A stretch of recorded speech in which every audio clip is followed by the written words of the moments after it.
ஆஸ்திரேலியால இப்ப 3,50,000க்கும் அதிகமான வேலைகள் காலியா இருக்கு. அதுல 29% அதாவது 3ல 1 பங்கு வேலை சீரியஸ் ஷார்டேஜ்ல இருக்கு. மேலும் 139 ஆக்குபேஷன் கடந்த 4 வருஷமா தொடர்ந்து ஷார்டேஜ்லயே இருக்கு. ஆனா பெரும்பாலான இந்தியன்ஸ்க்கு இந்த ஆப்பர்ச்சுனிட்டி தெரியாமயே நீங்க மிஸ் பண்ணிடுறீங்க. ஐடியா, இன்ஜினியரா, நர்ஸா, செஃப்பா, டீச்சரா, எலக்ட்ரிஷியனா, சிஏவா, ஃபினான்ஸா, பேங்கா இந்த மாதிரி ஆப்பர்ச்சுனிட்டி ஏகப்பட்டது இங்க இப்ப கொட்டி கிடக்குது. அதுவும் சில கேட்டகரி டைரக்டா பிஆர் எடுத்துட்டு போறதுக்கான ஆப்பர்ச்சுனிட்டியும் இருக்கு. ஒரு கேள்வி கேட்கணும் உங்ககிட்ட. உங்க ஆக்குபேஷன் ஐடியா, நர்சிங்கா, இன்ஜினியரிங்கா, அக்கவுண்டிங்கா? ஆஸ்திரேலியால இப்ப கிரிட்டிக்கல் ஷார்டேஜ் இருக்கு. அது உங்களுக்கு தெரியுமா? உங்களுக்கு ஆஸ்திரேலியால டைரக்டா பிஆர் வாங்குறதுக்கு பெஸ்ட் டைம்னா அது இப்பதான். இப்ப விட்டா எப்பயுமே இல்லைன்னு சொல்ற அளவுக்கு ஆப்பர்ச்சுனிட்டி கொட்டி கிடக்குது. இந்த வீடியோ மிஸ் பண்ணாம பாருங்க. உங்களுக்கு தேவையான தகவல் எல்லாமே டீடைல்டா உங்களுக்கு கிடைக்கும். இன்னைக்கு ஆஸ்திரேலியால 2026ல எந்தெந்த செக்டர்ல எத்தனை வேகன்சி இருக்கு, எந்த ஆக்குபேஷன்ல இந்தியால இருந்தே எலிஜிபிளா இருக்கு, சேலரி எவ்வளவு கிடைக்கும், எப்படி அப்ளை பண்றன்றத ஃபுல் பிரேக் டவுன் இந்த வீடியோல நான் உங்களுக்கு தெளிவா டீடைல்டா கொடுக்க போறேன். இந்தியாவில் நீங்க ஏர்ன் பண்றதை விட 8 மடங்கு அதிகமா ஆஸ்திரேலியால ஏர்ன் பண்ணலாம். சாஃப்ட்வேர் இன்ஜினியரா இருந்தீங்கன்னா 100K இருந்து 160K ஏவிடி பர் இயருக்கு நீங்க எடுக்க முடியும். நர்ஸா இருந்தீங்கன்னா 80K இருந்து 100K ஏவிடி பர் இயர் உங்களால எடுக்க முடியும். செஃப்பா இருந்தீங்க அப்படின்னா 65K இருந்து 90K ஏவிடி பர் இயருக்கு உங்களால கிடைக்கும். இது கனவில்ல, 2026ஓட ரியாலிட்டி. இன்னைக்கு நான் ஆஸ்திரேலியால எந்தெந்த ஜாப்ஸ்ல இந்தியாவுக்கு மோஸ்ட் வாண்டடா இருக்குதுன்றதும் ஃபுல் லிஸ்ட் நான் உங்களுக்கு எக்ஸ்பிளைன் பண்ண போறேன். ஸ்டெப் பை ஸ்டெப்பா கொடுக்குறேன். ஸ்டில் எண்ட் வரலும் மிஸ் பண்ணாம பாருங்க. நிகழ்ச்சிக்குள்ள போகிறதுக்கு முன்னாடி அன்பு உறவுகளுக்கு நன்றி கலந்த வணக்கத்துடன் நான் உங்கள் நம்ம விவசாயி தினேஷ் மூர்த்தி. எப்படி இருக்கீங்க? நல்லா இருக்கீங்களா? சாப்பிட்டீங்களா?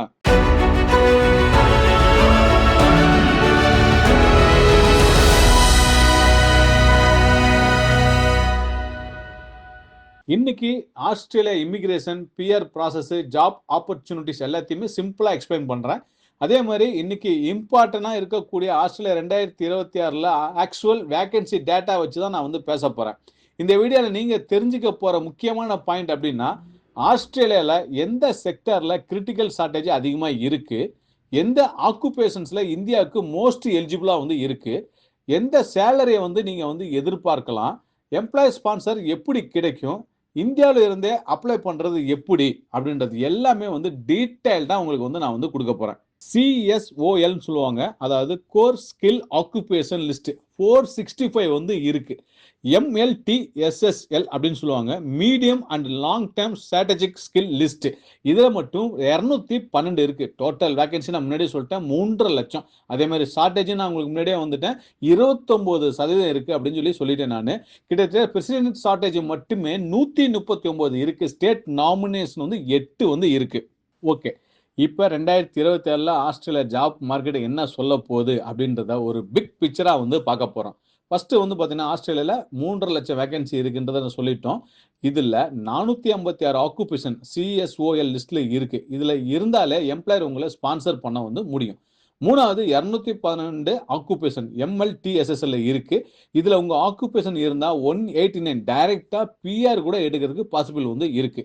பாயிண்ட் நம்பர் 4, 139 ஆக்குபேஷன் கடந்த 4 வருஷமா தொடர்ந்து ஷார்டேஜ்ல இருக்கு. இந்த லிஸ்ட்ல உங்க ஜாப் இருக்கா? அப்படி இருந்துச்சுன்னா நீங்க தான் இதுல பெரிய தங்கமே. பாயிண்ட் நம்பர் 5, ஆஸ்திரேலியால 29% ஜாப் ஷார்டேஜ்ல இருக்கு. அதாவது லோக்கல் பீப்புளே பாத்தீங்கன்னா அந்த இடத்த ஃபில் பண்ண முடியல. ஸ்கில்டு மைக்ரேட் வேணும் அப்படின்ற ஒரு விஷயத்த கொண்டு போயிருக்காங்க கவர்மெண்டோட கவனத்திற்கு.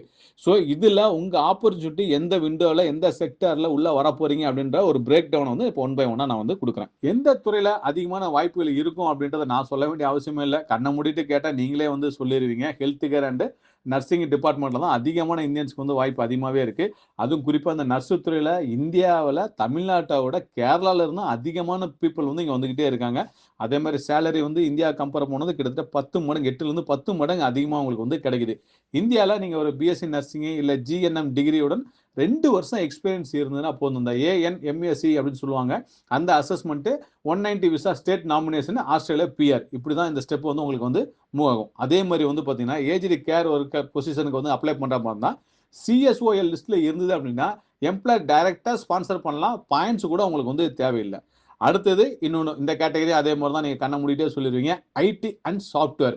ஸோ இந்தியாவுக்கு இது வந்து பெரிய பார்த்தீங்கன்னா மிகப்பெரிய பிரம்மாண்டமான ஒரு வாய்ப்பு தான், எந்த மாற்றமும் வந்து கிடையாது.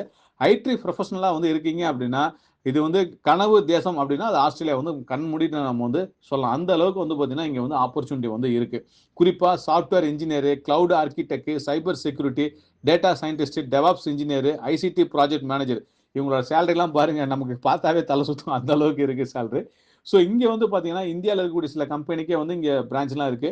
அதில் நீங்கள் டைரெக்டாக வந்து இன்டர்னல் வாங்கிட்டும் வரலாம். அப்படி வந்தீங்கன்னா பிஆர் வாங்குறது கஷ்டமாக இருக்கும். பட் ஏசிஎஸ் அசஸ்மெண்ட்டு, இஓஐ சமிட்லாம் பண்ணீங்கன்னா 189 அல்லது 190 இன்விடேஷன் வச்சு நீங்கள் பிஆருக்கும் உள்ளே வந்து போயிடலாம். ஸோ இதில் வந்து பார்த்தீங்கன்னா பேக்ரவுண்டு வந்து உங்களுக்கு நல்ல ஸ்ட்ராங்காக இருந்தது அப்படின்னா சூப்பராக நீங்கள் அந்த வேலையை வந்து எடுத்துகிட்டு போயிட்டே வந்து இருக்கலாம், எந்த டவுட்டுமே வந்து கிடையாது. அடுத்தது வந்து இன்ஜினியரும் அதே மாதிரி தான் வந்து பார்த்தீங்கன்னா லண்டனில் வந்து இன்ஃப்ராஸ்ட்ரக்சர் வந்து பார்த்தீங்கன்னா பயங்கரமான ஒரு பூமில் போயிட்டு இருக்கு. குறிப்பாக ரோடு, பிரிட்ஜு, பில்டிங்கு, மைனிங்கு, இது எல்லாத்துலேயுமே இன்ஜினியருக்கு வந்து பார்த்தீங்கன்னா ஏகப்பட்ட ஆப்பர்ச்சுனிட்டி வந்து இருக்கு. இதில் வந்து பார்த்தீங்கன்னா civil engineer, electrical engineer, mechanical engineer, mining engineer, environmental engineer. So இதுக்கெல்லாம் வந்து அதிகமான டிமாண்ட், கண்ணை மூடிட்டு அப்ளை பண்ணால் கிடைச்சிடும், அந்த அளவுக்கு இருக்கு. அதே மாதிரி வந்து பிஆரா டைரெக்டாக எடுத்துகிட்டு வர்றதுக்கான ஆப்பர்ச்சுனிட்டி வந்து இருக்கு. அதே மாதிரி மைனிங் இன்ஜினியர்ஸ்லாம் வந்து பார்த்தீங்கன்னா இந்த வெஸ்டர்ன் ஆஸ்திரேலியாவில் இருக்கக்கூடிய சைட்லாம் வந்து பார்த்தீங்கன்னா ஹை டிமாண்ட். ஆஸ்திரேலியா பொறுத்தவரை நீங்கள் அப்ளை பண்ணும்போது குறிப்பாக வந்து அந்த ஈஸ்ட் வெஸ்ட்டு நம்ம சொல்கிற மாதிரி இந்த இடத்துல சில குறிப்பிட்ட பகுதி வந்து தேர்ந்தெடுத்து அப்ளை பண்ணோம் அப்படின்னா ஈஸியாக நீங்கள் உள்ளே வரதுக்கான ஆப்பர்ச்சுனிட்டி ரொம்ப அதிகமாகவே வந்து இருக்குது. அடுத்தது செக்டார் 4ல் வந்து ட்ரேடர்ஸ் அண்ட் கன்ஸ்ட்ரக்ஷன். இது வந்து பார்த்தீங்கன்னா அதிகமாக பலருக்கு வந்து தெரியறதே கிடையாது. ஆனால் அதிக ஷார்ட்டேஜ் இருக்கக்கூடிய ஒரு செக்டாராக வந்து இது வந்து இருக்குது. Electrician, plumber, carpenter, boil maker, auto mechanic, air condition mechanic, இவங்களுக்கெல்லாம் பாருங்கள் எவ்வளோ ஆப்பர்ச்சுனிட்டி இருக்குது, எவ்வளோ சேலரி கொடுக்குறாங்கன்றத பாருங்கள். இந்தியாவில் ஐடிஐ சர்டிஃபிகேட்டும் ப்ளஸ் எக்ஸ்பீரியன்ஸ் இருந்ததுன்னா டிஆர்ஏ அசஸ்மெண்ட் பண்ணி ஆஸ்திரேலியாவுக்கு டைரெக்டாக நீங்கள் உள்ள வரக்கான ஆப்பர்ச்சுனிட்டி ரொம்ப அதிகம். அடுத்தது செக்டார் 5 ஹாஸ்பிட்டாலிட்டி அண்டு ஃபுட்டு. இங்கே வந்து குக்குக்கு, செஃப், இவங்களுக்குலாம் ஆஸ்திரேலியா வந்து பார்த்தீங்கன்னா ஸ்பெஷல் பாத்வேவே வந்து இருக்குது, அவங்களுக்காகவே ஸ்பெஷலாகவே வச்சுருக்காங்க உள்ளே வரதுக்கு. எம்எல்டிஎஸ்எஸ் லிஸ்ட்டில் இருக்கணும். 189, 190, 491 எல்லாத்துக்கும் எலிஜிபிளாக இருந்தீங்கன்னா ஈஸியாக நீங்கள் உள்ள வரலாம். சேலரிலாம் வந்து பார்த்துங்க, நீங்களே பாருங்கள் எந்த அளவுக்கு இருக்குது அப்படின்னு சொல்லிட்டு. அடுத்தது வந்து பார்த்தீங்கன்னா நார்த்தன் ஆஸ்திரேலியாவில் வந்து டிஏஎம்ஏன்னு வந்து சொல்லுவாங்க, அதாவது டிசைன்டு ஏரியா மைக்ரேஷன் அக்ரிமெண்ட்ன்ற கான்செப்டில் நீங்கள் வரலாம். நார்த்தன் டெரிட்டரியில் வந்து பார்த்தீங்கன்னா இந்த அக்ரிமெண்ட் வந்து இருக்குது. நம்ம முன்னாடியே சொன்ன மாதிரி குக்குக்கெல்லாம் சில ஆப்பர்ச்சுனிட்டி கொடுத்துருக்காங்க. ஸ்பெஷல் கேட்வேன்னு சொன்னோம் பார்த்தீங்களா, ரெஸ்டாரண்ட் மேனேஜரு, ஹோட்டல் ஸ்டாஃபு, சிஎஸ்ஓவில் இருந்தது அப்படின்னா இந்த ஆக்குபேஷனுக்கு வந்து நீங்கள் ஈஸியாக ஸ்பான்சர் எடுக்கலாம். இதில் முக்கியமாக நீங்கள் நோட் பண்ண வேண்டிய ஒரு விஷயம் இருக்குது, அண்டர்லைன் பண்ணிக்கிங்க. ஏஜ் அப் டு 55 வரலும் வந்து நீங்கள் வந்து எடுத்துக்கலாம், ஓகேங்களா. ஸோ அதே மாதிரி வந்து பார்த்தீங்கன்னா இங்கிலீஷ் ரெக்ரூட்மெண்ட்டில் கூட சில கன்ஸ்ட்ரக்ஷன் வந்து இந்த கேட்டகரிக்கு மட்டுமே வந்து இருக்குது, சரிங்களா. ஹோட்டல் மேனேஜ்மெண்ட் டிகிரி அல்லது எக்ஸ்பீரியன்ஸ் இருந்தாலே வந்து பார்த்தீங்கன்னா நீங்கள் அப்ளை பண்ணுறதுக்கான ஆப்பர்ச்சுனிட்டியில் வந்து இருக்குது.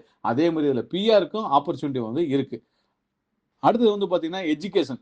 டீச்சர்ஸ்க்கு ஆஸ்திரேலியா அதிகமான டிமாண்ட் வந்து இருக்குங்க. அதுவும் குறிப்பாக மேக்ஸு, சயின்ஸு டீச்சர்னா வந்து பார்த்தீங்கன்னா உடனே நீங்கள் இந்த வீடியோ பார்த்தீங்கன்னா உடனே அப்ளை பண்ணுறதுக்கு வந்துருங்க, டைமே வேஸ்ட் பண்ணாதீங்க, சரிங்களா. B Ed degree plus AITSL assessment, state nominations இதெல்லாம் இருந்தது அப்படின்னா எஸ்ஏஎன்டிடிஎஸ் டீச்சர் நாமினேஷன் ஈஸியாக வந்து அந்த டெரிட்டரியில் ஈஸியாக வந்து உங்களுக்கு வந்து கிடைக்கும். அடுத்தது வந்து செக்டார் 7 அக்கௌண்டிங் அண்ட் ஃபினான்ஸ். நிறைய கேட்டுகிட்டே இருந்தீங்க. சிஏ, சிஎம்ஏ, ஏசிசிஏ ஹோல்டர்ஸ்க்கு ஆஸ்திரேலியா அதிகமான ஸ்பேஸ் வந்து இருக்குது, சரிங்களா.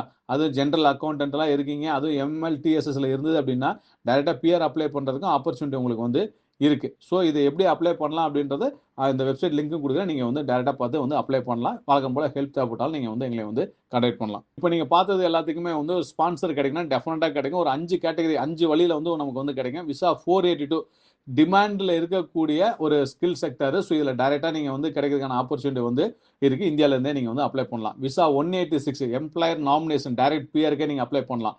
விசா 190 ஸ்டேட் நாமினேஷன்ஸ்லேயும் டைரெக்டாக நீங்கள் எடுத்து வரலாம். விசா 491 ரீஜனல்லையும் வந்து பார்த்தீங்கன்னா 15 பாயிண்ட்ஸ் எக்ஸ்ட்ராவே கிடைக்குது, ஈஸியாக நீங்கள் உள்ளே வரலாம். முன்னாடியே சொன்ன மாதிரி டிஎம்ஏ ஸ்பெஷல் அக்ரிமெண்ட் ப்ரோக்ராமு, இதில் நீங்கள் அழகாக உள்ளே வரதுக்கான ஆப்பர்ச்சுனிட்டி வந்து ரொம்ப அதிகம். ஸோ அதனால் இந்த ஆப்பர்ச்சுனிட்டி வந்து நீங்கள் இந்த கேட்டகரியில் இருக்கக்கூடிய நபர்களை வந்து பயன்படுத்திக்கிங்க.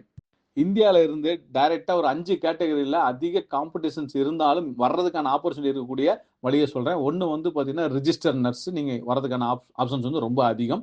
ரெண்டாவது சாஃப்ட்வேர் இன்ஜினியரு, மூணாவது வந்து சிவில் இன்ஜினியர், அதில் இருக்கக்கூடிய எல்லா கேட்டகரிக்குமே நீங்கள் வரலாம். நாலாவது ஸ்பெஷல் கேட்டகரியாக இருக்கக்கூடிய செஃப் அந்த குக்குக்கு வந்து பார்த்தீங்கன்னா அதிகமான ஆப்பர்ச்சுனிட்டி. அஞ்சாவது வந்து அக்கௌண்டன்ட். ஸோ இந்த கேட்டகரிலாம் வந்து பார்த்தீங்கன்னா ஈஸியாக நீங்கள் உள்ள வரதுக்கான ஆப்பர்ச்சுனிட்டி ரொம்ப அதிகம். ஈஸின்றது வந்து இதுக்கு அதிகமான வேகன்சி இருக்கனால நான் ஈஸின்ற ஒரு வார்த்தையை பயன்படுத்திக்கிறேன். லாஸ்டா சிம்பிளா டக்குன்னு சொல்றேன், டக்குன்னு நீங்க பிடிச்சிக்கங்க. 2026 ஆஸ்திரேலியா உங்களை வேணும் வேணும்னு சொல்லுது. நீங்க தான் வரணும் வரணும்னு முயற்சி பண்ணி வரணும். இதுல ஹெல்த் கேர்ல இருக்கீங்களா வாங்க, ஐடில இருக்கீங்களா வாங்க, இன்ஜினியரிங்ல இருக்கீங்களா வாங்க, செஃப்பா, எலக்ட்ரிஷியன், டீச்சரா, அக்கௌண்டண்டா இருக்கீங்களா வாங்க வாங்க வாங்க. ஆனா ஒரு விஷயம் மட்டும் தயாராகணும், உங்களோட பேசிக் இங்கிலீஷை வந்து இம்ப்ரூவ் பண்ணிக்கிங்க. அது பண்ணினா தான் வந்து உள்ள வரதுக்கான ஆப்பர்ச்சுனிட்டி வந்து இருக்கும். இல்லைன்னா வழக்கம் போல நீங்க தடுமாறிட்டு தான் இருப்பீங்க. ஸோ இந்த ப்ராசஸ் பண்றதுக்கு இதுல இன்னும் டீட்டெயில் உங்களுக்கு தெரியணும்னு விருப்பப்பட்டீங்க அப்படின்னா வழக்கம் போல எங்க டீமை கான்டாக்ட் பண்ணுங்க. எங்க டீம் மூலமா என்ன நீங்க மீட் பண்ணீங்கன்னா டீட்டெயில்டா உங்களுக்கு வந்து நான் எக்ஸ்பிளைன் பண்றேன். இந்த ஆப்பர்ச்சுனிட்டி மிஸ் பண்ணிடாதீங்க. திரும்பவும் சொல்றேன், ஆஸ்திரேலியா வேணும் வேணும் வேணும்னு சொல்லுது. ஸோ நீங்க மிஸ் பண்ணாம இந்த ஆப்பர்ச்சுனிட்டியை பயன்படுத்திக்கிங்க. மேலும் தகவலுக்கு என் டீமை கான்டாக்ட் பண்ணுங்க. இந்த தகவல் எல்லாமே உங்களுக்கு பிடிச்சிருக்குன்னு நினைக்கிறேன். வரக்கூடிய நாட்களில் இதே மாதிரி வேலைவாய்ப்பு சம்பந்தமான தகவலுடன் நான் வந்து உங்களை சந்திக்கிறேன். இந்த நிகழ்ச்சி நான் உங்கள் நம்ம விவசாய தினேஷ் மூர்த்தி. நன்றி, வணக்கம், பபாய்.